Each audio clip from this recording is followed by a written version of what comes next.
आज जब दिन की शुरुआत हुई तो हमारे सामने लगभग प्रकट होने के अंदाज में आए हमारे लाइन प्रोड्यूसर अमित जी और उनके सहयोगी अमन जी और हमारे साइंसदान आयुष जी, और हमारे सामने धर दिया गया एक खर्रा पे ऊपर बना हुआ था ज़िला एटा का नक्शा, और भीतर यहाँ की पॉलिटिक्स के बारे में रिसर्च थी, कितनी विधानसभा, कितनी लोकसभा, कितनी पंचायत, कितनी नगर पंचायत आदि इत्यादि।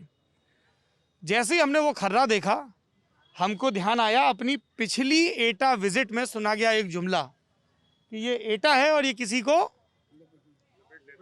लपेट लेता है? एटा सबको लपेटा और किसी को न सेंटा है। एटा का लपेटा बड़ा मशहूर है? तो ऐसी पुण्य धरा को हमने प्रणाम किया फिरोजाबाद की ज़मीन से जहाँ रुके हुए थे, और एटा आ गए हैं। एटा का ये शहीद पार्क है, शहीद आज़म भगत सिंह की यहाँ पर मूर्ति लगी हुई है और एक उसके ऊपर सुंदर सी छतरी भी बनी हुई है। ये छतरी अतिरिक्त रेखांकित इसलिए की गई क्योंकि हम भावनात्मक आवेश में अपने शहीदों की मूर्तियाँ तो लगा लेते हैं, लेकिन 365 दिन उनके सम्मान की चिंता नहीं करते हैं। ना शहीदों के सम्मान की चिंता करते हैं, ना वो जिस चीज़ के लिए शहीद हुए, जिस देश के लिए शहीद हुए उसकी चिंता करते हैं। हम में से तमाम की ज़िंदगी दूसरों पे उंगली उठाने में बीत जाती है। उनने ये नहीं किया, उनने ये नहीं किया। कोई ज़्यादातर लोग नहीं पूछते हैं पलट के कि हमने क्या किया। पर मुझे पूरी उम्मीद है कि जिस एटा में ये शहीद पार्क है वहाँ पे लोग अपने बारे में भी बताएंगे, दूसरों के बारे में बताएंगे। बहुत सारे ललन टॉप के यहाँ पे दोस्त जुटे हैं, है ना, उनसे एक एक करके बातचीत करेंगे। चूँकि एक संगठन के लोग बहुत ज़्यादा संख्या में हैं तो शुरुआत उनसे करते हैं। समय सीमा का थोड़ा ख्याल रखते हुए अपनी बात बताएंगे। जी नमस्ते, आप आगे आइए, घबराइए बिल्कुल मत, आप आगे आइए। बहन जी आप आ जाइए, आप भी आ जाइए, आप थोड़ा सा पीछे हो जाइए, आप भी आगे आ जाइए। नमस्ते, क्या नाम है आपका? प्रियंका। प्रियंका जी बताइए क्या है ये आपने जो टोपी पहन रखी है? ओबीएस के लिए मांग कर रहे हैं हम सभी। ओबीएस? ओपीएस जी ओपीएस क्या होता है? Old pension scheme. नहीं, मैं ये सुनिश्चित करना चाहता हूँ कि जितने लोग मांग कर रहे हैं सबको विषय पता है कि नहीं। हाँ, ओल्ड पेंशन स्कीम क्या है बस समझाओ जरा। अभी आप क्या काम करते हो? अभी मैं टीचर हूँ। टीचर हैं, गवर्नमेंट टीचर हैं? प्राइमरी में टीचर हैं? आप जो प्राइमरी पाठशालाएं हैं सरकार की उसमें अध्यापक हैं, कितने वर्षों से हैं? 3 सालों से आप वहाँ पे अध्यापक हैं। तो आपकी मांग क्या है? हमारी मांग है जो पुरानी पेंशन थी उसे बंद कर दिया है, उसको दोबारा से स्टार्ट। कब बंद की गई पुरानी पेंशन? 2004 में। 2004 में बंद की गई। आपकी भर्ती हुई है 2018 में और आप कह रहे हो कि वो 2004 वाली पेंशन स्कीम को बहाल कर दिया जाए। क्या इसके पीछे आपका लॉजिक क्या है? बताइए बहन जी, क्या नाम है आपका? इसलिए क्योंकि अगर मान लीजिए हम, नाम क्या है आपका? मेरा प्रिया शर्मा जी। ये लॉजिक है कि जो हमारा आज हम इस लायक है कि हम काम कर रहे हैं, लेकिन एक हमारा जब टाइम आएगा जिसके लिए हम सरकारी नौकरी चाहते हैं कि हमें सरकारी नौकरी करनी है, लेकिन उस टाइम हमें जब हम इस स्टेज पे आएंगे तब हमारे लिए पेंशन के लिए कुछ भी नहीं है। और जब आपने ये सरकारी नौकरी ज्वाइन की थी तब तो आपको पहले से पता था ना कि इसमें पेंशन नहीं है? हाँ सर। नहीं सर, जब हमने ज्वाइन किया था तब पेंशन जो है पुरानी वाली थी, लेकिन हम लोग की किस साल ज्वाइन किया था आपने? 2005 में। तो 2004 में खत्म हो गई थी? हाँ नहीं, आपको तो पता था? केंद्र सरकार में 1 जनवरी 2004 को खत्म हुआ है। हाँ। और राज्य सरकार में 1 अप्रैल 2005 को खत्म हुआ है। हाँ। ठीक है सर, तो हमारे जन्म से पहले ही ये परिवार की मुखिया की जिम्मेदारी होती है कि वो अपने आने वाली पीढ़ियों के भविष्य को सुरक्षित करे, है ना। हम भारतीय पारिवारिक व्यवस्था में यही चलता है। तो हमारे जन्म से पहले साजिश करके हमारे जो भविष्य था उसको कलंकित किया गया। साजिश? किसकी साजिश है बताइए भाई साहब, क्या नाम है आपका?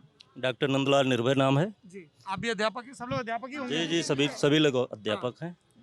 ऐसा है कि 1 अप्रैल 2005 को ये सेंट्रल गवर्नमेंट ने एक बहुत ही सातिराना अंदाज से तुरंत ध्वनिमति से इसको पुरानी पेंशन को ख़त्म कर दिया। उसके स्थान पे धोखे और निजीकरण पर आधारित नई पेंशन, बाजार पर आधारित जो शेयर मार्केट पर आधारित है, उसको हम लोगों के ऊपर ज़बरदस्ती थोप दिया। और अपने लिए जितने भी नेता हैं, जितने भी विधायक मंत्री हैं, उनको संविधान में कहीं भी ओपीएस की व्यवस्था नहीं है, कभी पेंशन की व्यवस्था नहीं, क्योंकि वो लोग लोक सेवक हैं, लोक सेवकों के लिए नहीं है। लेकिन वो लोग अपने लिए तो पुरानी पेंशन ले लिए और हम लोग जो जिसको संविधान में पेंशन की व्यवस्था है उनको हटा करके नई पेंशन लागू कर अच्छा, ये कब से आप लोग ये मांग कर रहे हो, यहाँ कब से धरने बैठे हो? ऐसा ऐसा है कि हम लोग आज तो सर हम लोग आपके लिए आए हुए हैं कि हमारे लिए आए। हम अपने लिए बैठे हैं। पिछले 6 सालों से हम लोग काम कर आपके चैनल के द्वारा अपनी बात शासन तक पहुंचाना चाह रहे हैं जी। ये टोपियाँ आप लोग तभी लगाते हो जब ऐसे धरना हमेशा सर प्रदर्शन मीटिंग हमेशा सर जब हम लोग संजय की मीटिंग होती है तब हम लोग टोपी लगाते मैं हैं। देख सकता हूँ कोई एक टोपी क्या लिखा हुआ है? ये NOPS लिखा है, अटेवा NM मतलब national movement for old pension scheme. ये मूवमेंट एटा से ही शुरू हुआ है क्या? नहीं, पूरे राष्ट्र में शुरू है। ऐसा है कि पूरे देश में 70 लाख NPS के कर्मचारी अधिकारी शिक्षक हैं और 70 लाख शिक्षक कर्मचारियों का अगर 5,000 पर मंथ अगर वेतन का कटौती जो 10% मान लें हम, तो 70 लाख गुणे 5,000 कर दें तो वो लगभग आ रहा है 35 अरब रुपया। और अगर 14% उसमें हम अगर सरकार का जोड़ देते हैं तो कुल आ जाता है 86 अरब रुपया। 86 अरब ए रुपया। 35 अरब में 14% जोड़ेंगे तो 86 अरब नहीं कैसे सर, होगा? 14% जो है सेंटर देती है हमें, 10% तो हमारा वेतन कटता है और 14% गवर्नमेंट देती है, कुल हो जाता है 24%। तो उसको हम अगर जोड़ दें तो 86 अरब रुपया प्रति महीना वह हमारा पैसा जा रहा है प्रदाता सेवा कंपनियों यानी प्राइवेट निजीकरण कंपनियों के पास। अगर ये पैसा गवर्नमेंट के खाते में जाता, यानी जिसको हम लोग कहते हैं फंड हमारा जो है GPF का, तो समझ लीजिए गवर्नमेंट का राजस्व भी बढ़ता है। गवर्नमेंट जो घाटे की अर्थव्यवस्था पेश करती है हमेशा, वो कभी घाटे की व्यवस्था नहीं होती। आपने जो बातें बोली उसके प्रति मेरी सहानुभूति है, लेकिन चूंकि मैं आर्थिक विषय समझता नहीं हूँ तो मैं सिद्धांत जी से ये दरख्वास्त करूँगा कि वो अर्थात या खर्चा पानी के एक एपिसोड में ये जो पेंशन स्कीम लाई गई है 2004 में, उसके बारे में बताएं, उसके पक्ष और विपक्ष में क्या तर्क थे, और इन अध्यापकों की मांग के बारे में भी विस्तार से करें। मेरी आप लोगों को बहुत शुभकामनाएं। एक सवाल मेरा भी है, पूछ सकते हैं? आप सब लोग प्राइमरी टीचर हैं? एक सेकंड, हैं? कर्मचारी भी हैं, माध्यमिक भी हैं, सफाई कर्मचारी भी हैं। मेरा जो सवाल है वो प्राइमरी के टीचर से। प्राइमरी के टीचर कौन कौन है? हाथ ऊपर करिए जरा। अच्छा, आप लोग हैं।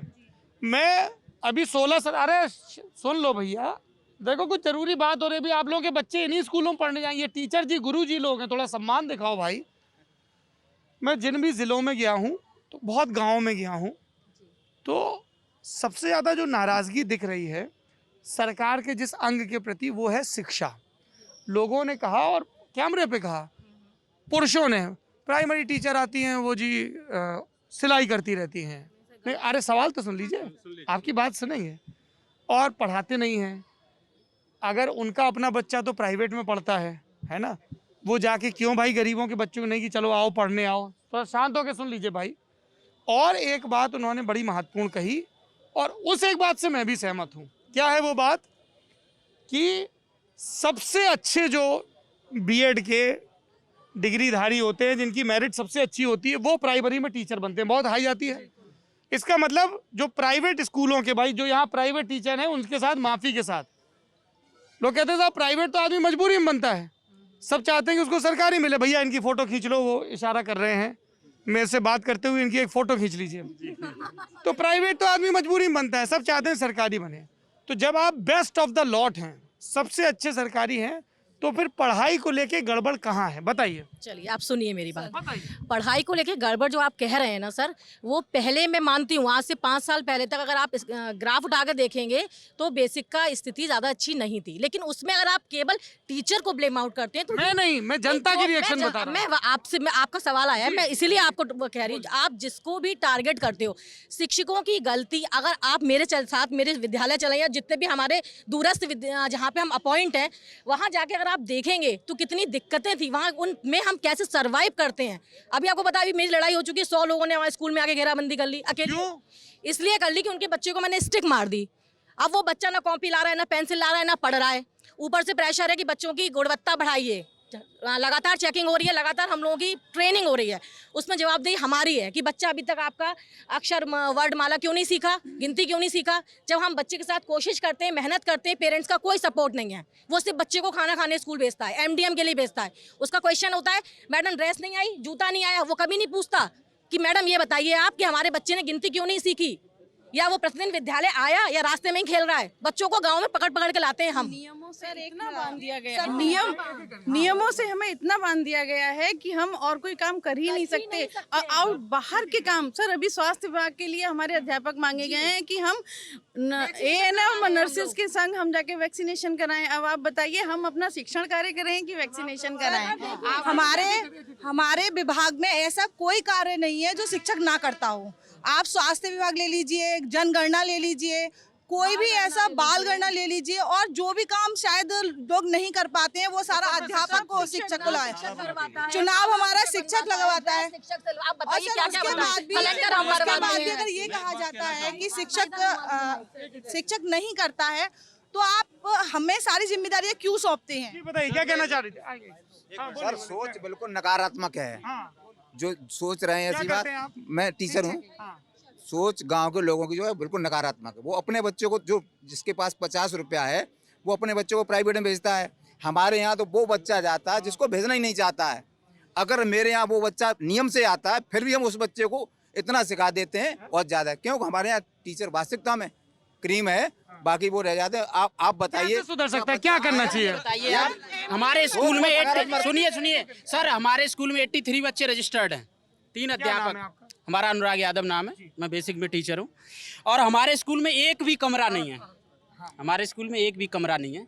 बताओ मैं 83 बच्चे को कैसे मैनेज करूंगा? कहाँ पढ़ाते हो फिर आप? मैं प्राथमिक विद्यालय एक सेकंड भाई, सुन लीजिए। प्राथमिक विद्यालय अंबरपुर रिजोर में तैनात हूं। बिल्डिंग नहीं है? बिल्कुल बिल्डिंग नहीं है। कहाँ पढ़ाते हो फिर? खुले में? पेड़ के नीम के नीचे। बिल्डिंग गिर गई थी वहाँ पे, बिल्डिंग गिर गई। हाँ, अभी तो कुछ दिन पहले पूरी बिल्डिंग गिर गई थी, फिर केस वेस हुआ वहाँ पे। किराए की बिल्डिंग गिर गई। हाँ, वो भी गिर गई है। कौन सी विधानसभा लगती है? सदर ही लगती है सर। एटा सदर। Yes sir.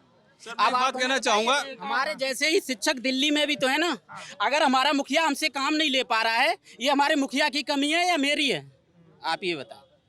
हमारा मुखिया काम लेना। एक आखिरी बात, हाँ, एक आखिरी बात सर, ड्राइवर बहुत अच्छा हो लेकिन गाड़ी खराब हो और सड़कें बढ़िया ना हो तो दोष ड्राइवर को नहीं दिया। आपने समराइज कर दिया इस बात को। चलिए, हाँ जी, बहुत बहुत आप लोगों का धन्यवाद। शिक्षा को सुधारने का केवल एक ही मेरा मत है कि नाम क्या आपका? अमितोष तिवारी, मैं भी बेसिक में टीचर हूँ, और इसका केवल एक ही उद्देश्य मेरा मत ये है कि मूलभूत आवश्यकताओं को पूरा करना, प्लस एमडीएम की जो ये खत्म करना चाहिए पूरे दिन स्कूल। उन्होंने कह दिया। आइए, आपकी बात आइए। आइए भाई, नेताजी लोग आइए। कहाँ है? थोड़ा सा आएंगे, शिक्षा मित्रों के पास भी आएंगे। हाँ जी, सिकुड़ गए भाई।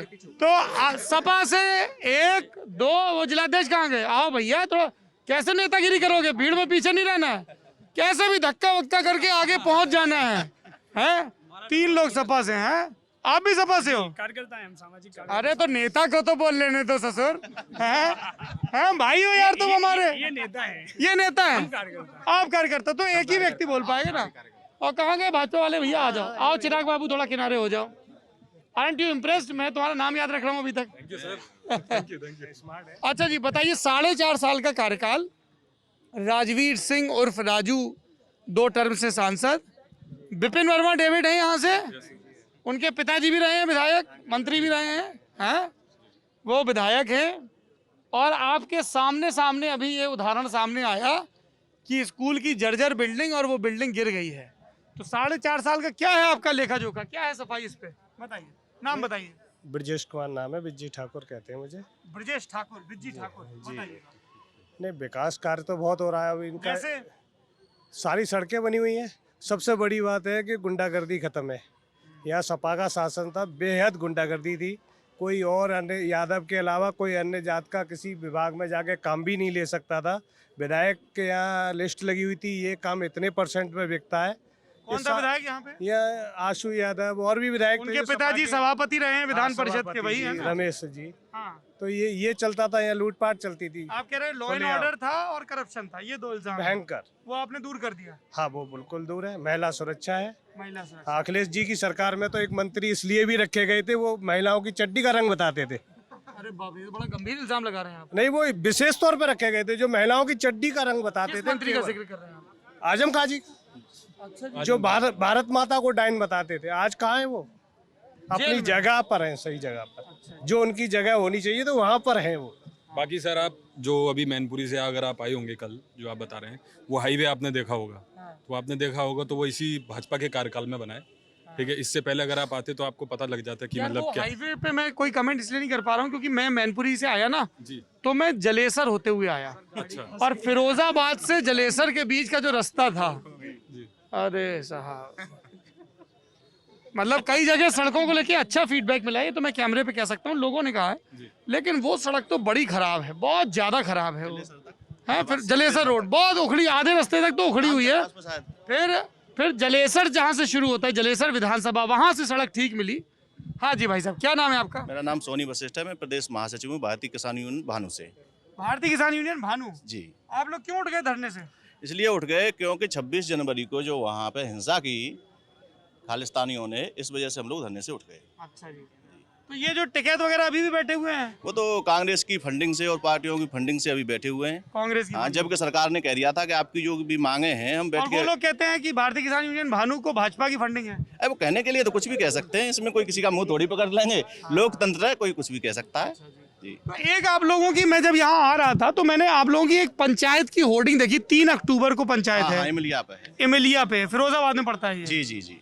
तो एक हमको आपकी पार्टी के, अरे सुन लो भैया, अभी तो तभी तो रिप्लाई करोगे ना, सारे नोट्स पहले ही दे दोगे।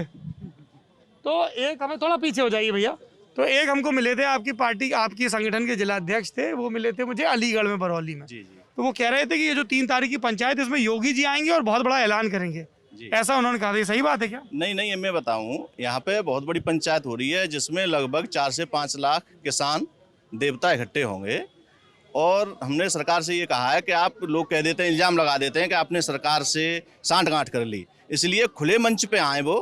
अब वो तो उनकी बात है कि अपने प्रतिनिधि आ रहे हैं कि नहीं आ रहे हैं, ये क्लियर नहीं है अभी क्लियर। हाँ, लेकिन हम कहेंगे कि वो आए और खुले मंच से बात करें सभी किसानों के सामने। और किसान आयोग, मुख्य मांग क्या है? मुख्य मांग किसान आयोग का गठन, जिसमें किसान रहेंगे अध्यक्ष और किसान ही रहेंगे सदस्य, उपाध्यक्ष। और नंबर 2, सभी किसानों का कर्ज माफ, क्योंकि किसान अब तक सबसे ज़्यादा शोषित है और पीड़ित है। सरकार किसी की रही हो, चाहे कांग्रेस की रही हो, बसपा की, समाजवादी पार्टी की, भाजपा की, आप लेकिन तो पहले बसपा में थे, तब भी हमें- शोषण हो रहा था किसानों का। नहीं, किसानों की बात कर रहा हूँ मैं। नहीं, मैं तो ये, लेकिन बात तो पूरी जाएगी ना। अभी आप किसानों की बात कर रहे हो। हाँ, आपने कहा हाँ, बसपा में भी शोषण हुआ। नहीं, पहले आप रामवीर उपाध्याय के साथ बसपा में थे। हाँ, मैं था। फिर वहाँ शोषण में नहीं तो- आपने क्या किया? आपने विरोध नहीं नहीं- किया कि भाई किसानों का शोषण नहीं, हो रहा है? इतना हुआ, आपको भी मालूम है कि जो गन्ना किसान थे उनके लिए बेंजी ने आदेश किया था कि तुरंत इनको गन्ने का पेमेंट किया जाए। और बढ़िया वो- आदेश था ये। हाँ, ये बढ़िया आदेश था। और फिर किया आपने भी। बसपा क्यों छोड़ी? वो मंत्री जी के साथ छोड़ दी हमने। रामवीर जी, उन्होंने जी। क्यों छोड़ी? उन्होंने छोड़ दी, बेंजी ने उनको निलंबित कर दिया पार्टी क्यों से। किया? इसलिए उन्होंने लगाया कि ये पार्टी के साथ में कुछ गद्दारी कर रहे हैं, इस कर रहे वजह थे से। क्या? नहीं। तो फिर मंत्री बेंजी जी ने ऐसा क्यों किया? जो भाई उनके रामवीर उपाध्याय को नेता भी तो बसपा नहीं बनाया। नेता भी उनको बनाया, कुछ चमचे होते हैं हर पार्टी में, उन्होंने माननीय मंत्री जी का विरोध किया। उनके कद को वो बर्दाश्त नहीं कर सके, क्योंकि वो बढ़ते जा रहे हैं आगे। उनका कद भी बहुत बड़ा है, क्योंकि वो पब्लिक के नेता हैं, इसलिए उन किसी को मतलब पार्टी के लोगों को सहन नहीं हुआ। लेकिन लोग कह रहे हैं कि वो सिर्फ अपने परिवार को बढ़ाते हैं, भाई 2 भाइयों को अरे लड़ाया, नहीं, पत्नी को गलत लड़ाया। गलत कहते हैं। अरे ये तो तथ्य है भाई। अरे तो उनके 2 भाई विधायक रहे ना। एक भाई 2 क्यों? एमएलसी भी रहे ना। माननीय मुकुल उपाध्याय जी ही अच्छा, एमएलसी एक रहे। ब्लॉक प्रमुख रहे। हाँ, वो ब्लॉक और प्रमुख पत्नी रहे। जिला पंचायत में रहे, हाँ, यानी वो फिर अब हो भी गई। यहाँ अब भी हैं। वो एक अलग तो चीज आप है। उनके साथ लगे हुए हो। हाँ जी, बढ़िया। बड़े भाई हैं, हमारे गुरु हैं। आप बिजली विभाग की ठेकेदारी तो नहीं करते? नहीं, मैंने नहीं की। नहीं। पूछ लेना चाहिए भाई। नहीं सही। हैं? नहीं पूछ रहे हैं? मैं बड़ा किसान हूँ, मेरे पिताजी मतलब बड़े किसान हैं, और हम लोग किसान ही करते हैं। बढ़िया। बस। चलिए भाई, सपा पे बड़े गंभीर इल्जाम लगाए भाजपा के बिज्जी ठाकुर ने जी। एक तो लॉ एंड ऑर्डर का लगाया, क्योंकि आप 3 लोग नेता हो, तीनों लोगों को अपना सीवी मजबूत करना है, तो एक एक करके 3 सवालों के जवाब तीनों लोग अलग अलग दे देना। एक सवाल है लॉ एंड ऑर्डर का, एक सवाल है भ्रष्टाचार का, और एक है आजम खान को लेके कि वो टिप्पणियां करते थे। आप किस सवाल का जवाब देना चाहेंगे? सर केवल 1 सेकंड में 3 होगा। नहीं, वो तो फिर बाकियों की नेतागिरी क्यों खा रहे हो यार? चलिए तो ये और होगा, सबको विधायकी लड़नी है। आजम साहब पे देना चाहता आजम साहब, नाम क्या है आपका? मेरा नाम संदीप है। बताओ सर, मैं ये कहना चाहता हूँ कि जो ये आजम साहब के लिए अभी कहा गया कि वो कैसे देश विरोधी हैं और उनका वो कलर बताया गया, पहली बात तो यह है कि आपने चिन्मयानंद और शेखर जी का भी मामला देखा। दूसरा, बगल में हाथरस में जो बहन के साथ हुआ वो भी आपने देखा। तीसरी बात, जो ये आजम साहब के लिए कह रहे हैं, ये इनको ये भी बताना चाहिए कि आजम साहब ने पिछली बार कुंभ और अर्ध कुंभ भी करवाया था। वो आजम खान नगर विकास मंत्री थे, तब हुए थे दोनों चीज़। उनकी कोई चर्चा नहीं है और उनके कुछ कह देने पे ऐसा मसला बनाया जा रहा है, जबकि लॉ एंड ऑर्डर आपने हाथरस में भी देखा, सेंगर जी का भी देखा, उसके बाद में चिन्मयानंद जी के भी साथ क्या हुआ। दूसरी बात यह है कि जो लॉ एंड ऑर्डर की बात कर रहे हैं, नहीं वो फिर ये सिलेबस नहीं जी, सबकी नेतागिरी, सबको विधायकी लड़नी। हाँ भाई, नाम ऑर्डर बताओ। पे मैं आपको, मेरा नाम है आकाश यादव, एडवोकेट, जिलाध्यक्ष अधिवक्ता सभा, Samajwadi party. Law and order के ऊपर मैं आपको बता दे रहा हूँ, अभी आपने पंचायत चुनाव यूपी का देखा, किस तरह से महिलाओं के ऊपर अत्याचार हुआ, पर्चे छीन के फाड़े गए। मारेरा की अभी ब्लॉक प्रमुखी में यहाँ के मौजूदा मारेरा के विधायक उलते कूदते फांदते हुए दिखाई दिए गए कि बंदरों की तरह कूद रहे हैं, और वहाँ पे पुलिस प्रशासनों ने पर्चा हमारा भरने नहीं दिया गया। दूसरा, यहाँ पे भाजपा वाले बोल रहे थे कि आपके शासनकाल में भी यही होता था। नहीं, हमारे शासनकाल में कभी नहीं हुआ। आप उठा के शांति देख, से हो। बिल्कुल शांति से चुनाव हुए, जिसका वैध है पर्चा वैध कराया गया। यहाँ के पंचायत के चुनाव में जिला पंचायती के 2 पर्चे डाले गए, जिसमें आपके प्रस्तावक अनुमोदक दोनों के में सेम थे, पूर्णतः वैध कर दिए गए। आप कह रहे हो कि भाजपा के शासनकाल में गुंडे हो रही है, आपके में नहीं हुई। हमारे काल में बिल्कुल गुंडागर्दी नहीं हुई, महिलाओं के अत्याचार हुआ, महिलाओं की साड़ी खींची गई, उनको पर्चा नहीं भरने दिया गया। चलिए, तीसरा विषय था भ्रष्टाचार को लेकर। मेरा नाम भानु प्रताप सिंह यादव है, मैं लोहियावानी जिलाध्यक्ष हूँ, समाजवादी पार्टी एटा से। मैं भ्रष्टाचार के ऊपर बताना चाहूँगा कि आज की वर्तमान सरकार में भ्रष्टाचार बहुत ज़्यादा हो रहा है। सबसे पहले मेरी बात है कि जो रोजगार नहीं मिल रहा है छात्रों को, आप 68,500 भर्ती देख लीजिए, उसमें भी भ्रष्टाचार हुआ। आप सभी लोग देखिए, कॉपियाँ जलाई गई उसमें, और ये सरकार तानाशाही की सरकार है, छात्रों को रोजगार नहीं दे रही है। और भ्रष्टाचार के ऊपर मैं बताना चाहूँगा, हमारे एटा में सीवर लाइन पड़ रही है। आप रोड का हाल देख के आइए, सारे रोड खराब डले हैं, कोई भी रोड ठीक नहीं है, पानी भरा हुआ है रोडों पे। तो उसका भ्रष्टाचार से क्या संबंध है? उसमें भ्रष्टाचार से ये मतलब है कि कोई भी रोड ठीक नहीं है। नहीं तो रोड सुन लो की बात कर रहे हैं, वो सपा समर्थित राकेश गांधी जी ही हैं यहाँ चेयरमैन। वो उनका कार्य, राकेश गांधी सपा नहीं है। उसके लिए मैं बता दे रहा हूँ आपको।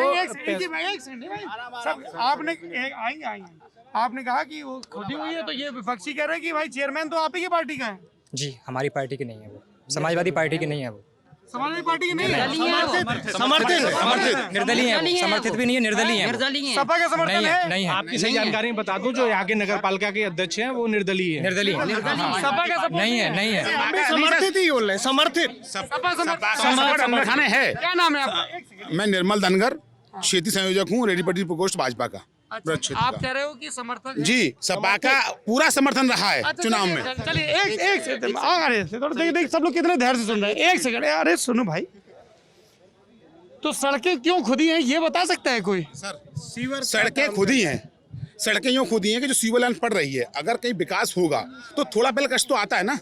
अगर वो सड़कें नहीं खुदी, फिर बनेंगे, सीवर लाइन नहीं पड़े, सड़कें बनेंगी कहाँ से? फिर वो सड़कें जो बने, पूरा प्रोजेक्ट जो पास हुआ है, वो नगर पालिका के जो इनके समर्थित चेयरमैन साहब हैं, उनकी पूरी देन है। अब जब सड़कें खुद बन भी रही हैं बाद में, बनने के बाद में, चलिए आएंगे नेताजी लोग आएंगे। अरे रुकिए, नेताओं के पास बहुत होता है कहने को, जनता की भी सुनिए। हाँ भाई बताइए, क्या नाम है? मेरा नाम नीरज यादव है, मैं जिला महासचिव हूँ प्रगतिशील समाजवादी पार्टी लोहिया से। आप कहाँ रह गए थे भैया? इधर आओ यार, तुम तो पहले मेरी बात सुनिए। हाँ, एक बार पहले ये बताओ, अलग पार्टी क्यों बनानी पड़ी सपा से?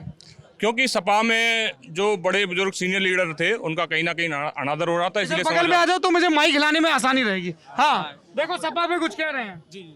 हाँ देखिए, जो हमारे बुजुर्ग थे, एक सेकंड, ये वो अकेले बोलेंगे, थोड़ा पीछे हो जाओ। एकदम तुरंत बोले आ जाओ। अरे कोई पुतला नहीं भूखना है, पीछे हो जाओ थोड़ा। हाँ बोलिए। समाजवादी पार्टी में जो कुछ बुजुर्ग थे, सीनियर लीडर थे, उनका अपमान हो रहा था, इसीलिए हमारे माननीय राष्ट्रीय अध्यक्ष श्री शिवपाल सिंह यादव जी ने अलग पार्टी बनाने का। भाई बुजुर्गों का अपमान होता है सपा में? बताता हूँ साहब, देखिए, समाजवादी पार्टी में उनके परिवार में क्या होता है, इस बात को हम नहीं जानना चाहते, वो परिवार का मसला। शिवपाल जी आपके नेता थे? जी, हम भी हैं। अभी हैं? वो कह रहे हैं अभी भी नेता है। नेता तो समाज के, नेता तो वो सब समाज के हैं ना। नेता सिर्फ एक अपना पर्सनली नहीं होता, नेता सर्व समाज का होता है, सर्व समाज। जी। कह रहे हैं अभी भी नेता है शिवपाल जी। शिवपाल जी की एक खास बात है कि वो हर दिलों पर राज करते हैं। दिलों पर राज कर रहे हैं। हाँ, आपके दिलों पर राज कर रहे हैं। अखिलेश जी या शिवपाल जी, कौन राज कर रहा है? अखिलेश जी, अखिलेश जी। शिवपाल जी राज नहीं कर रहे। शिवपाल हमारे अभिभावक है, शिवपाल अभिभावक है, राज लेकिन हमारे दिलों पे राज है वो माननीय राष्ट्रीय अध्यक्ष श्री अखिलेश यादव जी। बताइए अखिलेश ये यादव तो जी- अभी इन्होंने कहा, स्वयं इन्होंने कहा कि शिवपाल जी हमारे दिलों उन्होंने पर कहा राज वो करते हैं। अभिभावक है और दिलों पे राज अखिलेश बहुत जी अच्छी बात है, दिलों अच्छा, अभिभावक ये सब तो देखिए बड़ी लंबी बहस है। मुद्दे की बात जी। कि आपको लोग बीजेपी की बी टीम बोलते हैं, शिवपाल यादव की पार्टी बीजेपी की बी टीम ऐसा कहते हैं। ये तो लोग आरोप लगा रहे हैं, ये तो उन्हें चुनाव में पता लग जाएगा शिवपाल सिंह बी टीम है कि ए टीम है। अच्छा जी। शिवपाल सिंह जी अलग पार्टी से अलग चुनाव लड़ेंगे। हाँ। वो इंतजार कर रहे हैं अभी समाजवादी पार्टी से, जो अक्सर मंच पे कहते रहते हैं कि अपने भतीजे का इंतजार कर रहे हैं कि भतीजा क्या करने जा रहा है, क्या नहीं करने जा रहा। और भतीजे के हिसाब से रणनीति बनाएंगे। भतीजा कहेगा चाचा लौट आओ तो लौट आएंगे, वापस नहीं जाएंगे, विलय नहीं करेंगे पार्टी में। बड़े कॉन्फिडेंस से कह रहे हैं।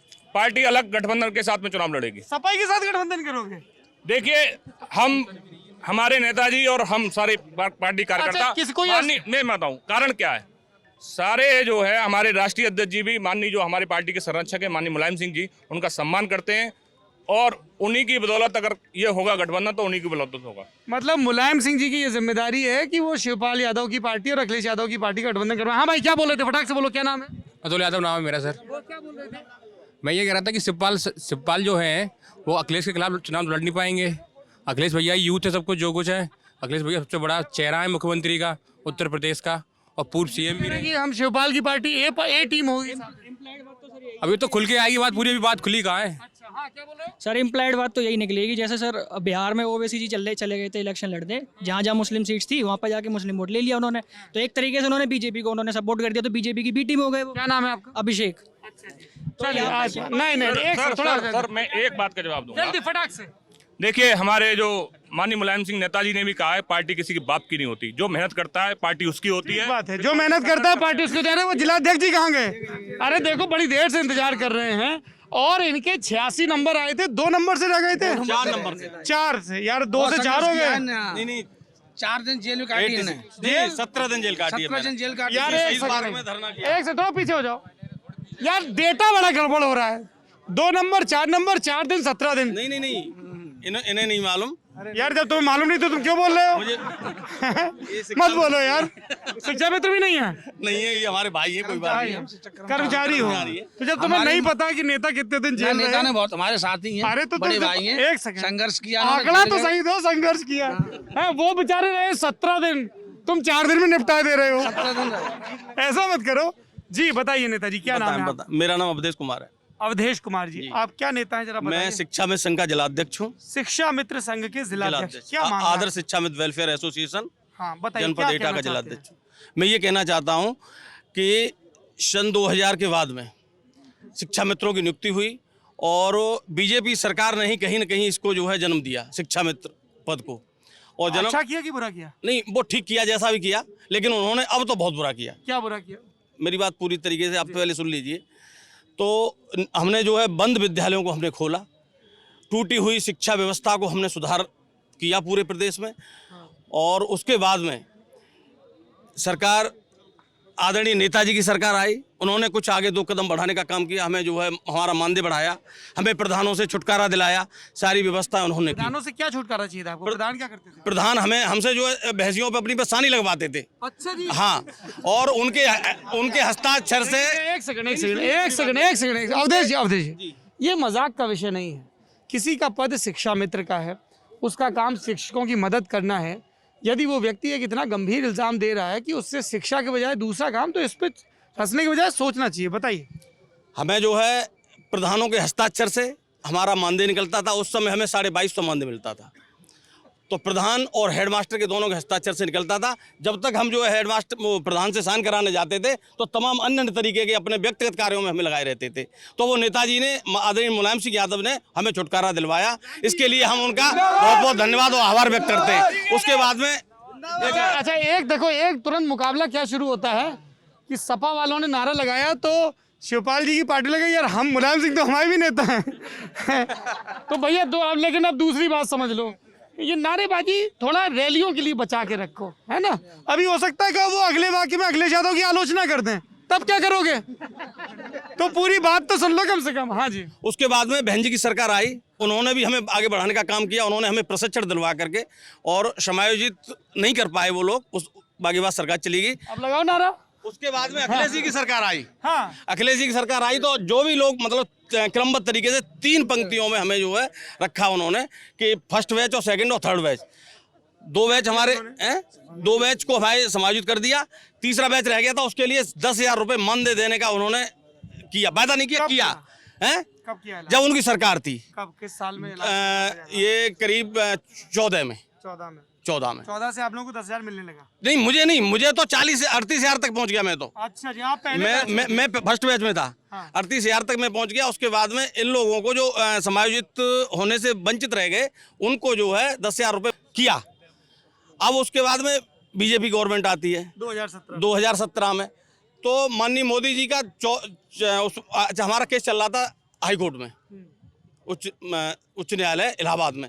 तो माननीय प्रधानमंत्री जी ने बनारस की रैली में और ये कहा था कि शिक्षा मित्रों की सारी जिम्मेदारी आज से हमारी है और शिक्षा मित्रों का हम जो है पूरा जो भी है उसे हम समाप्त करेंगे और उसका काम करेंगे। ये अमित शाह ने भी कहा था और माननीय योगी जी के उसमें घोषणा पत्र में हुआ कि नहीं हुआ? ये नहीं हुआ साहब, ये कुछ नहीं हुआ। उसके बाद में हमारा समायोजन सुप्रीम कोर्ट से रद्द हो गया और हम आंदोलन करते रहे। कब से कर रहे हैं आंदोलन? हम आंदोलन 2017 25 जुलाई 2017 से सुप्रीम कोर्ट में रद्द हुआ, सुप्रीम कोर्ट में रद्द हुआ, तभी से अब आपकी मांग क्या है? अब हमारी मांग ये है कि हमें जो है जैसा कि इन्होंने अपने उसमें घोषणा पत्र में हमें दिया था कि हम जो है शिक्षा मित्रों को समायोजित करने का काम करेंगे और पुनः शिक्षा मित्र से शिक्षक पद पर इन्हें स्थापित करेंगे। हाँ, ऐसा वायदा किया है। और माननीय मोदी जी ने खुद अपने, मेरे पास वो है पूरी पेपर कटिंग है, वीडियो है सारी बनारस की, तो मैं आपको दिखा सकता हूँ। ताकि जब भाजपा के नेता, मैं आपसे और भी कुछ कहना चाहता हूँ भाई, थोड़ा बहुत सारे लोग हैं।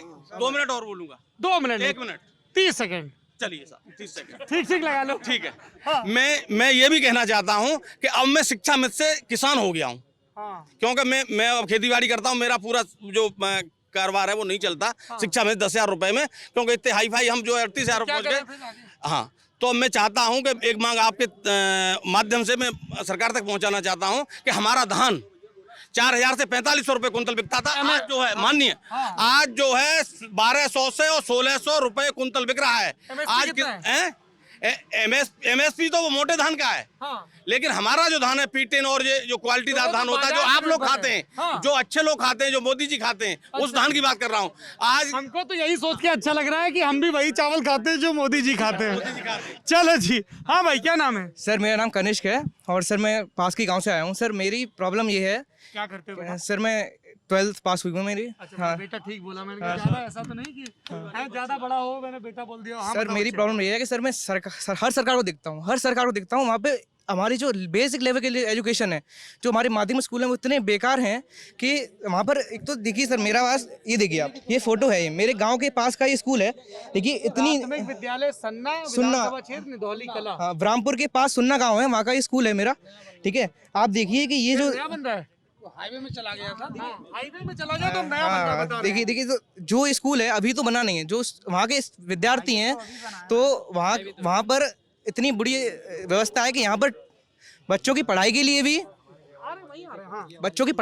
भी वो नहीं है, जगह नहीं है। और लोग कहते हैं कि जाति के नाम पे वोट मांगिए, इस पे नाम वोट मांगिए, पर मैं चाहता हूँ कि जो सरकार आए वो हमारी एजुकेशन को सुधारे। बेसिक एजुकेशन जो है बहुत बेकार होती है। लगता है कनिष्क की कोई ऐसी राजनीतिक पार्टी है जो शिक्षा पे बहुत ध्यान देगी या दे रही है? देखिए मेरे हिसाब से तो अभी मुझे तो लगता ही ना है कोई, जो हमारी अभी गवर्नमेंट है वो कोई शिक्षा पे ध्यान नहीं दे रही है। ये गवर्नमेंट की 5 साल सरकार रही, अखिलेश यादव की 5 साल सरकार रही, योगी आदित्यनाथ की 4.5 साल, ये कोई सरकार ध्यान नहीं देती, बस ये एक चीज पे ध्यान देती है, जातिवाद पे और हमें धर्म पे बांटने में। ये वोट मांगती है बस मुसलमान और हिंदू को देख के। कभी एजुकेशन के नाम पे कभी कोई नहीं वोट मांगा कि मैं कभी किसी ने नहीं कहा कि मैं आपके स्कूल को सुधारूंगा, आपकी एजुकेशन सुधार दूंगा, कोई ये नहीं कहता। आपका कंसर्न चाहे थोड़ा भैया पीछे हो जाओ, व्यवस्था बनाए रखो, है ना, थोड़ा पीछे हो जाइए प्लीज, हो जाओ भैया, एक सेकंड पीछे हो जाइए। अरे आपके नेताजी ने इतनी बात कह दी, आप तो जेल के टर्म गड़बड़ कर रहे थे। मेरा नाम संग्राम सिंह है और मैं DLED करके CTET के लिए है, UP TET के लिए है, सब कुछ के लिए है, वैकेंसी का वेट कर रहे हैं। और कोई भी वैकेंसी नहीं आई है टीचर वैकेंसी में। और ये जो आई थी 68,569 ये शिक्षा मित्रों का समायोजन रद्द किया था, उसकी जगह पे निकाल दी थी। नई वैकेंसी कोई भी नहीं निकाली है गवर्नमेंट ने। उसमें भी IPS अधिकारी को ट्रांसफर कर दिया था, क्योंकि उन्होंने उजागर कर दिया था कि धांधली इसमें हो रही है। प्रद्युम्न कुमार, उन्हें भी दूसरी जगह पोस्टिंग नहीं दी, प्रतीक्षा रद्द कर दिया। कहाँ प्रद्युम्न कुमार? हाँ, IPS इलाहाबाद के IPS अधिकारी को। क्या नाम है आपका? मेरा नाम प्रवीण यादव है। उनका नाम प्रद्युम्न कुमार नहीं, सत्यार्थ अनिरुद्ध पंकज था। हाँ, जो भी हो सर, थोड़ा मिस्टेक हो गई। अरे थोड़ा नहीं यार, आप शिक्षक हो, आपको अपने फैक्ट सही रखने चाहिए।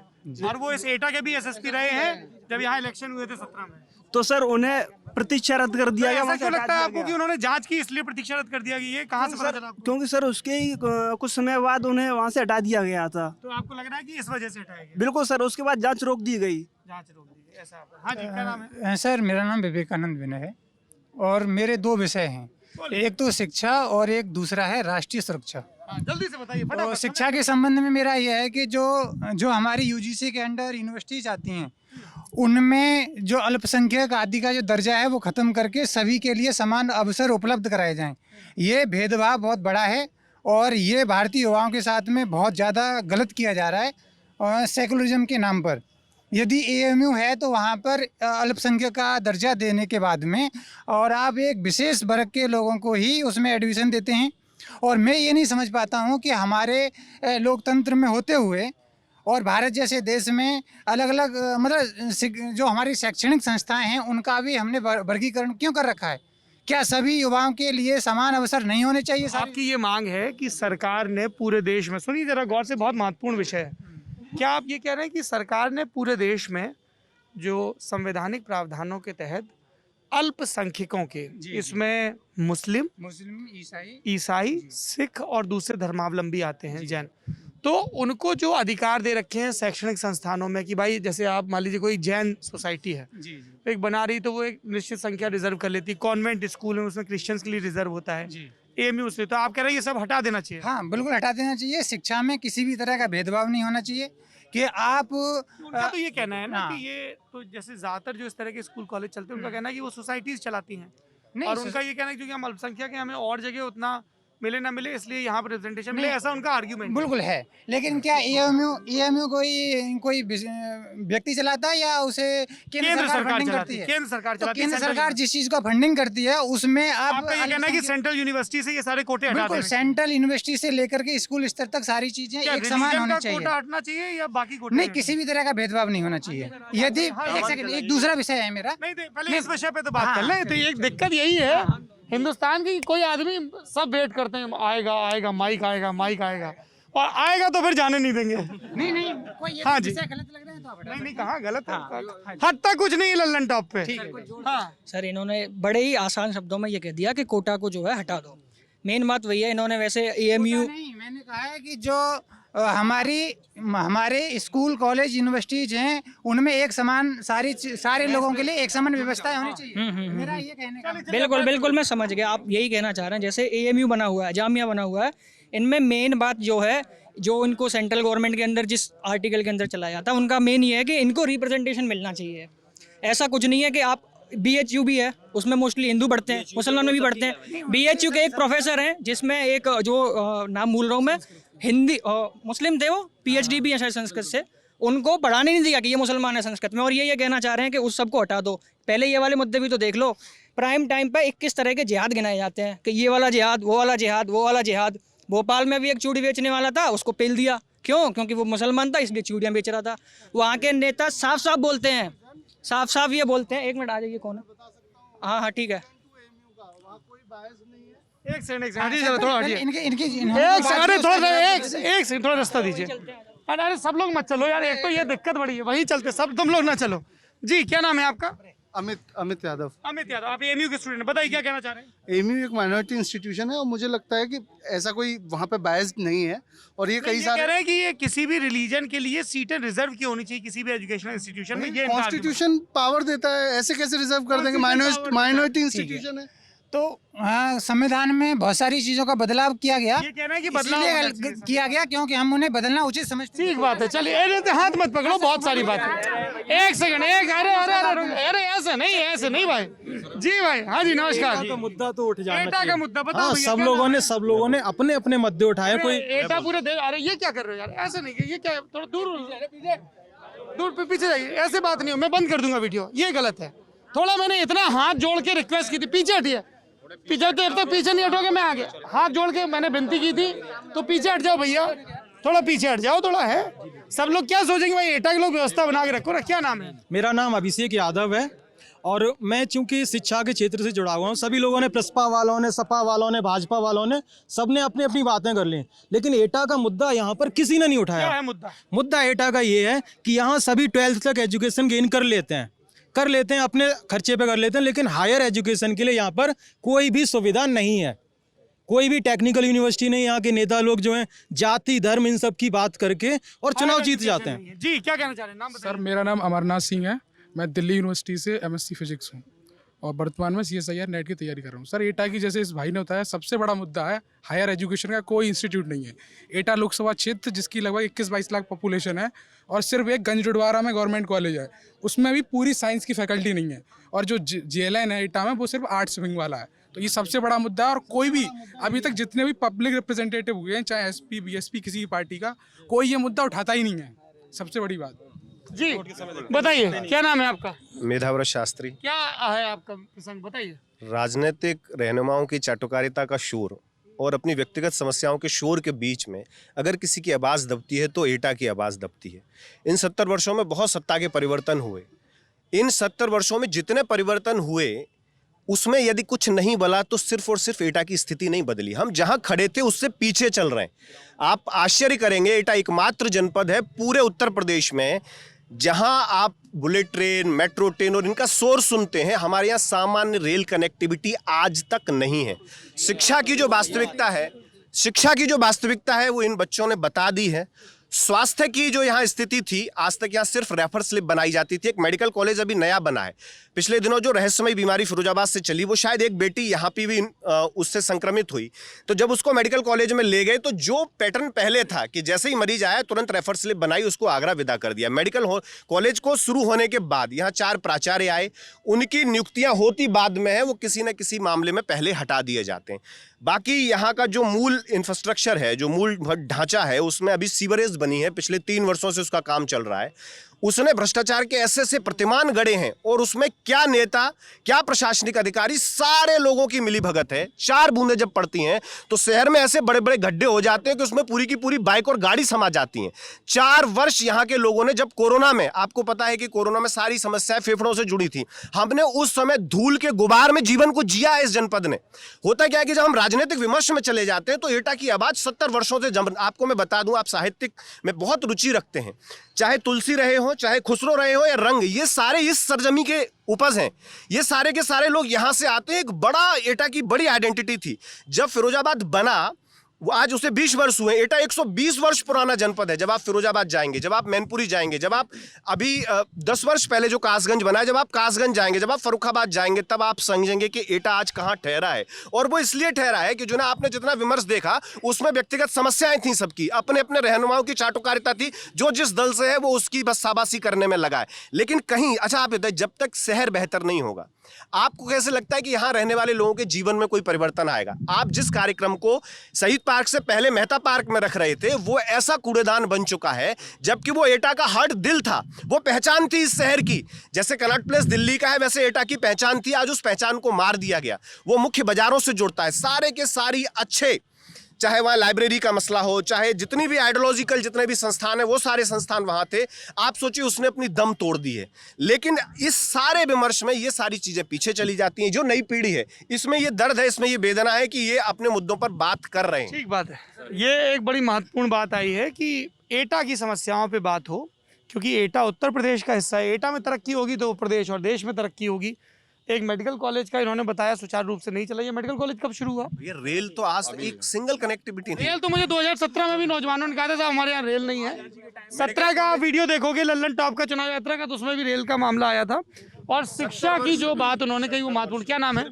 मेरा नाम कवि संजीव सरगम है। और जैसा कवि संजीव सरगम जी, तो मैं अभी, क्योंकि यहाँ जो भी मुद्दे थे अपने अपने विचार, चाहे भाजपा के व्यक्ति हों या सपा के व्यक्ति हों, चाहे प्रसपा के हों, चाहे कांग्रेस के हों, सभी ने अपने अपने विचार दिए। हम चाहते हैं कि ये चुनाव जो हो 2022 का, वो शिक्षा के ऊपर हो, बेरोजगारी के ऊपर हो, महंगाई के ऊपर हो, किसान के जो मुद्दे हैं उन पर हो। और हम 4 पंक्तियों के माध्यम से ये संदेश देना चाहते हैं कि क्योंकि अगर ये चुनाव हिंदू और मुसलमान के ऊपर होता है तो मैं 4 पंक्तियों से जोड़ता हूँ। मुल्क में कोई भूखा न नंगा रहे, मुल्क में कोई भूखा न नंगा रहे, हिंदू मुस्लिम का कोई न दंगा रहे, हिंदू मुस्लिम का कोई न दंगा रहे। प्रार्थना है यही राम रहमान से, प्रार्थना है यही राम रहमान से, बस सलामत सदा ये तिरंगा रहे, बस सलामत सदा ये तिरंगा रहे। बहुत सुंदर कविता आपने सुनाई, क्या बात है। भारत माता की जय भी हो गई, तिरंगे की भी बात हो गई। क्या नाम है भाई साहब? मेरा नाम शैलेंद्र लोधी है। आप तो कासगंज से आए थे, अभी तक गए नहीं वापस? अरे नहीं तुम तो हमसे विदाई लेके चले गए थे। क्या नाम है आपका? मेरा नाम शिवम राजपूत है। क्या करते हो भैया? मैं शिक्षक हूँ। और भाई ने जो बड़े भाई ने कुछ उसमें नया जोड़ना चाहे तो बताइए। समय की कमी है, सब नई चीजें जोड़ो। भाई ने जो मुद्दे बताए भाई थे, छोड़िए, भाई ने अपनी बात कह दी, अपनी बात कही। क्या नया जोड़ना चाहते हैं? नया बस ये कि इतना नहीं कि पहले से परिवर्तन नहीं हुआ है, ऐसा नहीं है। पहले से हुआ है। जनपद में अगर सबसे बड़ा परिवर्तन वो है मेडिकल कॉलेज का, जो आज तक मेडिकल की सुविधा नहीं योगी आदित्यनाथ सरकार में खुला है। बिल्कुल, अभी और 1.5 महीने पहले ही उसकी शुभारंभ पूरी तरह से हो नहीं पाया, उद्घाटन हुआ नहीं है। प्रधानमंत्री जी उसका उद्घाटन कर रहे हैं, तो ये क्या कहते हैं, एक बड़ी उपलब्धि एटा मेडिकल कॉलेज आ गया एटा में, ये एक बड़ी उपलब्धि है। जी बताइए सर। मैं फार्मा, गाय की दिक्कत बहुत है। हाँ, एक से आएंगे।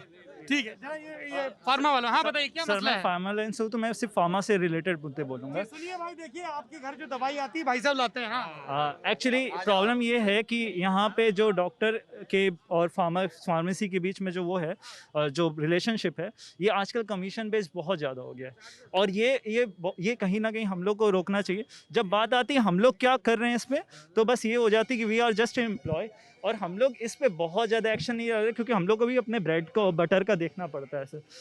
अगर हम बात करें सर, तो ये जो धांधली होती है फार्मा सेक्टर्स में, इसमें बहुत कम बात होती है। एक बुक भी लिखी गई है डॉक्टर रेड्डीज़ के, जो एक कंपनी, उस पर किस तरह से जेनरिक और एथिकल पे किस तरह से डॉक्टर्स को किस तरह बाइस्ड किया जाता है, पैसे दे के या फिर ब्राइब दे के, अलग अलग तरीक़ों से।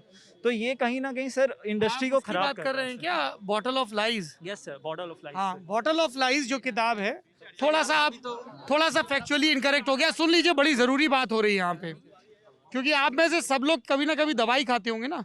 तो ये फार्मा इंडस्ट्री की बात कर रहे हैं, ये बता रहे हैं कि किस तरह का कमीशन खोरी चलती है। भैया आपने जिस किताब का जिक्र किया, वो मेरे ख्याल से कैथरीन इवांस की लिखी हुई बुक है, bottle of lies. Dinesh Thakur Ranbaxy में थे, डॉक्टर रेड्डीज में नहीं थे। किसी कंपनी का नाम में लाइन ना हो, और जो वो रेनबेक्सी विसल ब्लोअर। एक्चुअली वो मैंने पॉडकास्ट से मैंने सुना, तो थोड़ा सा भूल गया सर। बट सर ये बात तो रियलिटी है कि अगर हम लोग एथिकली और मोरली इस चीज़ को समझें कि मेडिसिन भी उतना ही इम्पोर्टेंट पार्ट है जितना एक मेडिकल एक सही दवाई अगर आपके पेट में नहीं जाएगी तो इलाज का फायदा नहीं है, और वो समुचित रेट पर भी। एग्जैक्टली। और नहीं, जैसे रेमडेसिविर की क्या कीमत हो गई थी। एग्जैक्टली। और यही चीज़, जैसे कि आज इस बार पैंडेमिक आई, किस तरह रेट सर्ज हो गए, ये कहीं ना कहीं एक सिस्टम की फेलियर है। और कहीं ना कहीं फार्मास्यूटिकल ब्रांड्स का जितने भी वो हैं, उनका एक कहीं ना कहीं मोनोपोली है, और ये मोनोपोली डॉक्टर्स के ही रहते हो रहा है। इसका एक प्रॉपर एक अरेंजमेंट होना चाहिए, और फार्मा में रिफॉर्म होना चाहिए, ये आपकी बात है। चलिए हाँ, लोकल में सबसे ज्यादा मोनोपोलिस कंपनियां अपनी लेके आए हैं। वो बात आ गई। हाँ जी बताइए। एक सेकंड, यहाँ पे कुछ नौजवान आए थे। एक सेकंड। हाँ आ जाओ पहलवान, आ जाओ। हाँ तुम भी रह गए, बताओ क्या कहना चाह रहे हो? सर मैं गाय शॉर्ट पे, में टू द पॉइंट। हाँ सर मैं गाय पे बोलना चाह रहा हूँ। अभी पिछले 11 सितंबर को मेरे भतीजे का एक्सीडेंट हो गया गाय से, वो खत्म हो गया। योगी जी बोलते हैं, अभी सुप्रीम कोर्ट ने भी बोला है कि उसको राष्ट्रीय पशु घोषित करो। मैं कह रहा हूँ 36 नहीं 72 करोड़। थोड़ा सा फैक्चुअल, हाई कोर्ट के एक जज ने कहा था, सुप्रीम कोर्ट ने। हाँ हाई कोर्ट के एक जज ने भी अभी बोला था कि उसको राष्ट्रीय पशु, मैं कह रहा हूँ 36 नहीं 72 करोड़ देवी देवता हैं गाय में सबको। लेकिन उसका मैं बस गवर्नमेंट से ये कह रहा हूँ कि उसका कहीं ना कहीं गौशाला खोल दी जाए, मतलब ऐसी व्यवस्था कर दी जाए। सर अभी लास्ट टाइम, अभी जब मैं शाम को आ रहा था तो एक लेडीज अपने बच्चों को लेके हमारे सुखाबाद रोड पे जा रही थी, तो एक सांड ने सर ऐसे टक्कर मारी है उनमें कि वो जरूर कहीं ना कहीं हॉस्पिटल में होंगी। उसका कुछ न कुछ। हम एक गांव में गए थे जलेसर के, मेरा भतीजा, अभी पूरी बात सुन, 17 साल का मेरा भतीजा लव यदुवंशी, मेरा नाम अंकित मिश्रा, मैंने इतने बड़े से उसको पाला है। अभी यहाँ पे गुरुकुल के पीछे उसका एक्सीडेंट हुआ था रात को 9:30 बजे, निकल के जा रहा था वो, और एट द टाइम जैसे ही वो एक्सीडेंट हुआ है वो सांड ने पता नहीं उसको फिर क्या किया है और दबाया उसको, वो वहीं के वहीं खत्म हो गया। तो मैं बस गवर्नमेंट से इतना ही कहना चाह रहा हूँ कि आप, मैं कह रहा हूँ हर घर में बांध दो देवी हमारी, हम हिंदू हैं, मैं ब्राह्मण हूँ, मैं पूजा करता हूँ, सब कुछ करते हैं, लेकिन उसका कुछ न कुछ ऐसा तो सॉल्यूशन निकालो। आपके पास क्या नहीं है? पैसा, हम टैक्स नहीं दे रहे, पैसा नहीं है क्या? मतलब आप गौशाला बनवाओ, चारा ले जाओ, भूसा करवाओ। सर अभी छोड़ो, 27 बीघा में मक्का थी, 27, मेरी बुआ जी के गांव में 27 बीघा में मक्का थी, 27 किलो मक्का घर पे नहीं पहुंची है। मक्का 27 किलो मक्का घर पे नहीं पहुंची है सर। अब उसके नहीं, अब उसका जितने की फसल नहीं उतने के तार लग जाते हैं। उसका भी सर हम लोग करते हैं, खेत के चारों तरफ उसको पैरामीटर, उसको तार बांध देते हैं, उसमें कुछ नुकीले तार होते हैं, उससे भी सर, उस पे भी प्रॉब्लम होती है। उस पे क्या होता है, जब गाय वो फलांगते हैं उनके भी लग जाती है। दूसरा, अभी आप जब यहाँ से निकलेंगे हमारे पार्क से, तब आप देखना 2-4 गाय या बैल ऐसे मिलेंगे जिनके पैर ऐसे कटे हुए होंगे, ब्लड निकल रहा होगा। इस पर सिर्फ मतलब ऐसे ही थोड़ी ना कि गाय हमारी माता, योगी जी वोट दे दो, सब लोग वोट दे दो, लेकिन सर गाय माता है तो उसको करो ना सही से।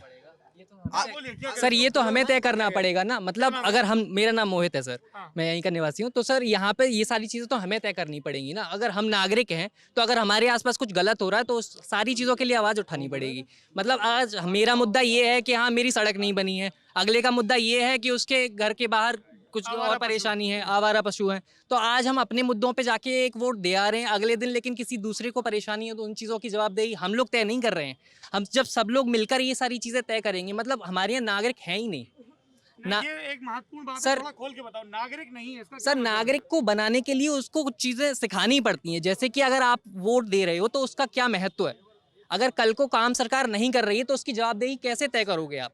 अगर मैं सिर्फ अपने मुद्दे पे जाके वोट दे आऊँगा तो फिर कल किसी का और का मुद्दा रह जाएगा। महत्वपूर्ण बात ये कही। एक मिनट, हाँ गाय की बात आज मैं एक सेकंड, आज मैं एक गांव में गया था जलेसर में, तो वहां पे भी थोड़ा पीछे, अच्छा जी, जलेसर आपका ननिहाल, जलेसर के हम लोग एक गांव में गए थे, थोड़ा पीछे हो जाइए, इनका ननिहाल है। तो जलेसर में भी किसानों ने ये कहा था, वहां जो मिले थे, कि गाय की समस्या जो आपने कही ना, वो बात लगातार हमें पूरे प्रदेश में, ये जो भाजपा के समर्थक है वो भी ऑन कैमरा कह रहे हैं कि साहब, वो बोलते हैं जैसे वहाँ गांव बोले कि लॉ एंड ऑर्डर बहुत अच्छा हो गया। मैं भाजपा का समर्थक हूँ, वोट देता हूँ, लेकिन हमें भाजपा के भी जो समर्थक मिल रहे हैं वो तमाम चीजों पे सरकार की तारीफ कर रहे हैं, क्योंकि वो भाजपा के समर्थक हैं और काम हुआ भी होगा उनके हिसाब से। तो लेकिन जानवरों को लेकर किसी के पास कोई सिपाही नहीं। हाँ जी, क्या नाम है आपका? मैं अनुज, मैं यहाँ से बनगांव से प्रधान हूँ। किस पार्टी से जुड़े हैं? मैं किसी पार्टी से नहीं हूँ वैसे। दो भाजपा वालों के बीच में खड़े हो? कोई दिक्कत नहीं, दोनों सपा से जुड़े हैं? सपा पार्टी हैं, एक हम उम्र है, एक का बड़े भाई हैं। तो ये कह रहे हैं सपा से जुड़े हो आप? अब मैं किसी एक मिनट, विचारधारा सपा की है, नहीं ये तो बोल दो ना, क्या दिक्कत है? कोई चलो बोलो, सपा से जुड़े हैं? अरे एक प्रधान जी, काम अच्छे हैं, मैं आपको काम बताता हूँ, बोलूँ। अरे एक एक सेकंड भाई, यार आप थोड़ा पीछे हट जाओ, पीछे भाई, सब खेल लेते हो। ये देखिए, अब ये इस बहस की आखिरी चरण है, सब नेताओं से एक 2 मिनट, थोड़ा पीछे हो जाइए, एक 2 मिनट। हाँ 24 किलोमीटर दूर से, पहले इनका सुन ले जरा। मैं सर, आप किलोमीटर ही नापोगे सब। सर मैं अवागढ़ का रहने वाला हूँ, अवागढ़ का सेनोवा गाँव का। मुद्दा बोलो। सर मेरे गांव में 2019 में सीओ की गाड़ी में आग लगाई गई थी, ठीक है सर, उसमें है ना जो 125 लोगों के नाम रखे गए, और सर जिसमें पुलिस ने कोई जांच ना कुछ भी, उसमें है ना सीधे जेल डाल दिया। उसमें तुम्हारा भी नाम है, इसकी वजह से तुम फौज की भर्ती में नहीं जा पा रहे। हाँ जी सर। और तुम सर क्या चाहते हो, उसकी दोबारा जांच हो? सर जांच हो, कोई भी जांच भी नहीं हुई सर, सीधे गांव में आए, पकड़ लिया और जेल में डाल दिया सर प्रशासन में। और सर दूसरा सर हेल्थ पे सर 2 पेशेंट है मेरे घर में रीढ़ की हड्डी के सर, हेल्थ पे मतलब कोई मेडिकल कॉलेज खोला है सर, रीढ़ की हड्डी के हैं सर, ऑल इंडिया में कहीं भी इलाज हो रहा हो तो सर पेशेंट पड़े हैं, वो सही हो जाए तो मैं वहाँ पर ले जाऊँ। सेकंड वेव में दिल्ली में एक स्पाइनल का बहुत बड़ा सेंटर है। रीढ़ की हड्डी वही बोल रहा हूँ, स्पाइनल इंजरी। मैं सुनो तो भैया, अपनी बात कही आपने। दिल्ली में स्पाइनल इंजरी यानी कि रीढ़ की हड्डी की चोट के कई बड़े संस्थान हैं, वहाँ पे जाके दिखवाइए। आपका नाम? सर सलील प्रताप सिंह। जी बताइए, क्या कहना चाहते हैं? सर मैं इस भर्तियों प्रधान जी आ रहा हूँ। सर मैं भर्तियों से लेके एक बात कहना चाहता था। जैसे अपने यहाँ क्या कहते हैं, ऐसी ये सब लोग अपनी अपनी पार्टियों की बात कर रहे हैं, बीजेपी हो, सपा हो, कोई भी हो, लेकिन यहाँ सर चाहे सपा आ जाए चाहे बसपा हो, उससे पहले भी और पार्टी यानी उससे पहले बीजेपी थी, कल्याण सिंह जी थे, उसके बाद सपा आई, फिर बसपा, लेकिन यहाँ ऐसी कोई भी भर्ती नहीं है जो आज तक क्लियर हुई हो एक भी तरीके से। अभी शिक्षा मित्र आए, अपना मुद्दा कह के चले गए, लेकिन सर शिक्षा मित्रों का मुद्दा तो हो गया, लेकिन अब जो युवा हैं उनको तो चलो नौकरी मिल गई, वो उनका पेंशन का मुद्दा है कि हमें पेंशन चाहिए, हमें पेंशन चाहिए, तो वो अपना कर रहे हैं खड़े होकर। उनकी बात सुप्रीम कोर्ट तक पहुंच जाती है, उन्हें कुछ नहीं होता, सुप्रीम कोर्ट बोल देता है ठीक है, उनकी सुनवाई चल रही है, फिर उनकी रेट पड़ जाती है, सब होता है। लेकिन जैसे हम युवा हैं, 2018 में हमारे फॉर्म पड़े रेलवे एनटीपीसी के, 2021 आ गई, अब 2021 आ गई तो उनका अब पेपर शुरू हुआ, अभी डेट आ रही है, हम लोगों का पेपर भी नहीं हुआ, बहुत लोगों का नहीं हुआ, मेरे दोस्त वगैरह किसी का नहीं हुआ।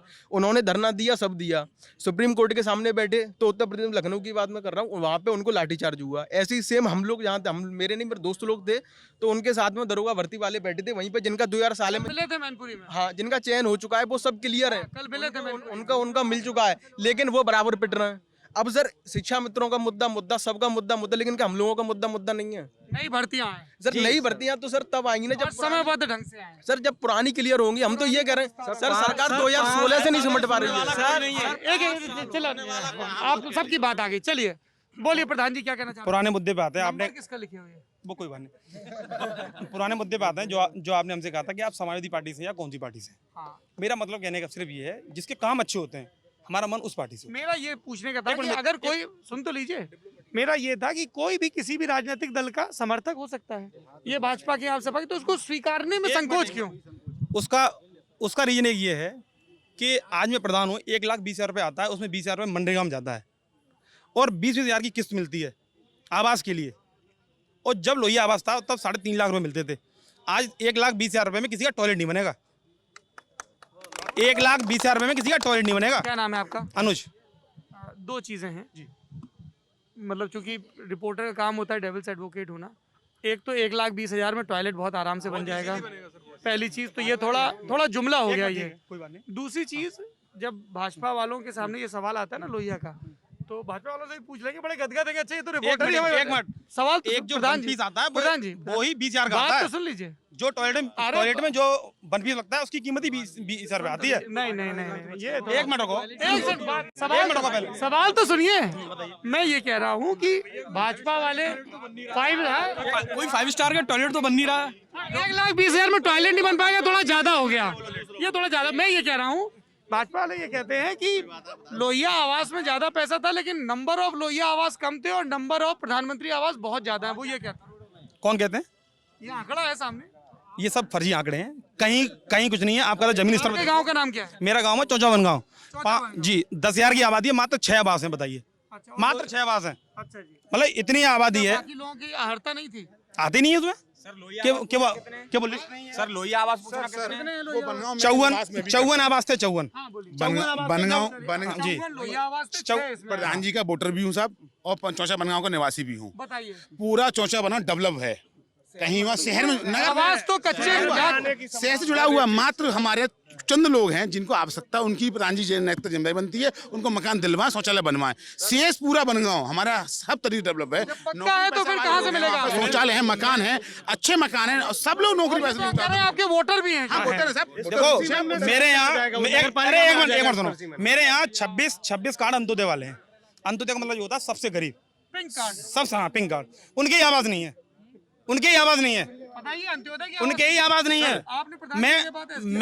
मैं कहो तो उनकी लिस्ट भी मेरे पास रखी हुई है जिनकी आवाज नहीं है। नहीं सर, नहीं लिस्ट नहीं, आप प्रधान बने, लिस्ट आपने लिस्ट बनाई है, उसको आप फॉलो कराइए ना, आप एक्शन से कहिए ना उसको, ये जिम्मेदारी तो आपकी बनती है प्रधान होने के बाद में। आप अधिकारियों से बात करते हैं, एक और सुनिए, अधिकारियों से बात करते हैं, अधिकारी कहते हैं ऊपर से मोदी जी का योगी जी का आदेश आएगा, उसके बाद काम का हम लोग शौचालय के मुद्दे पे बोल रही है। प्रधान जी ने बोला कि शौचालय नहीं बने हुए हैं, 1,20,000 में शौचालय बनेगा। 1,20,000 में शौचालय बनेगा। मैं नहीं कह रहा हैंडवेयर का लगा दो, शौचालय बने हैं। क्या लोगों को शौचालय यूज करना आ रहा है? शौचालय को कूड़ेदान बना दिया है यहाँ पर बस स्टैंड के पास में, कूड़ेदान दुकानें बना दी हैं। अब ये लगभग एक सेकंड, अब ये लगभग ये स्थिति वैसी ही हो गई है जैसी किसी भी टीवी डिबेट में होती है, इसलिए मुझे ये बातचीत रोकनी पड़ेगी यहाँ पे। हाँ बोलिए। सर अभी यहाँ पे बात हो रही थी नगर पालिका की, मैं एक छोटी सी बात कहना चाहता हूँ कि सर एक मिनट सर नगर पालिका की बात हो रही थी। सर मैं ये कहना चाहता हूँ समाजवादी पार्टी के जो प्रत्याशी थे यहाँ पे वो काले भाई थे, भारतीय जनता पार्टी के जो राकेश गांधी थे वो निर्दलीय प्रत्याशी थे। दूसरी बात ये कहना चाहता हूँ, ठीक अच्छी बात है, सपा समर्थक फिर वही बात आ गई। ये नहीं एटा की बहस यहाँ पे रुकती है। आप लल्लन टॉप देखते रहिए, सबको यहाँ 10, 20, 30 सेकंड चाहिए। ये रात में 9-10 बजे तक बहस चलेगी। भैया भोजन समय है, आप लल्लन टॉप के साथ जुड़े रहिए। Thank you.